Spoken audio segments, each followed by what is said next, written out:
In this video, we're going to talk about fast user switching in Windows 7.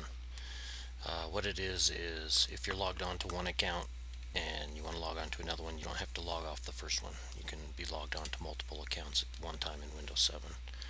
So what I'm going to do is create a little fictional account, and to do that we go to Start and the Control Panel, and up here, User Accounts and Safety, Add or Remove User Accounts. And right here you can see create a new account, and we're going to call the new account Bob. We're going to make Bob an administrator. You know, if you're going to make these for your kids and stuff so they each had their account, you'd want to make them standard users so they wouldn't have administrator privileges. Create account, and then here's our new account for Bob. We're going to click Bob, give Bob a password. We're going to make his password.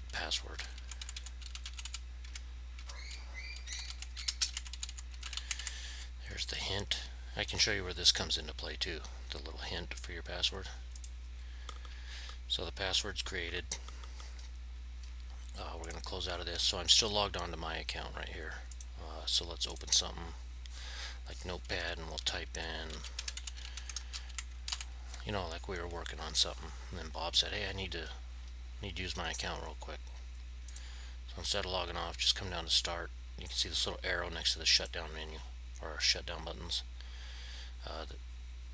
The little pop-up menu, switch users right there. The first time, because Bob has never actually logged on to his account, so it has to set it up.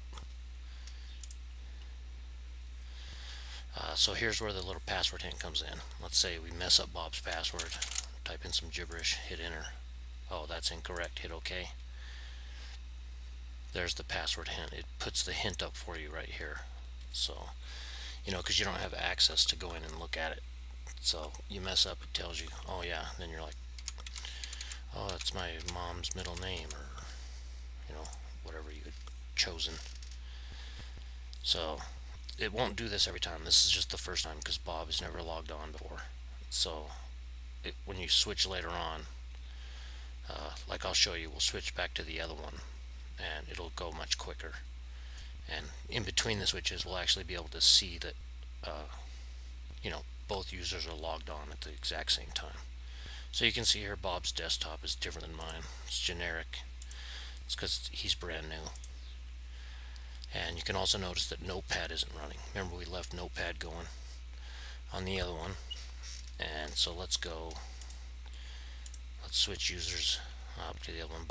Bob's done, but he's going to be back in 5 minutes or something. But we're going to go back to working on whatever we were on.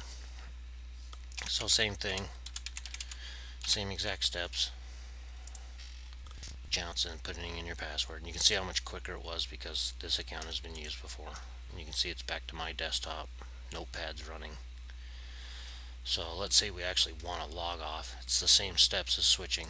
Go to Start, go to the little arrow, and log off's right there in the menu. Hit it. It's asking me if I want to save the changes to what I was working on. So if it was important, you know, I'd want to save it before I logged off. And then here's the other cool thing. Windows will wait a little bit, and then it's going to show you. These are all the programs that are running that are if you want to log off, you know, you might want to check this stuff like your Notepad. You know, maybe it's something important you need to save or whatever. These are all the things that are running right now, so I'm not going to log off it. So that's a pretty quick, it's pretty easy to do the fast user switching. And so I'm going to get rid of Bob's account too.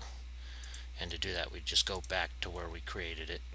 Go to the control panel and user accounts. Same one right here. Click on Bob. Click on delete the account. Delete his files. Also, during all this, if you get the little UAC box, the user account control box, I have mine disabled because it makes these videos just a little bit longer, having to click it every time. Just click OK if you know you're doing what you're supposed to be doing. And this has been a short video on how to use fast user switching in Windows 7.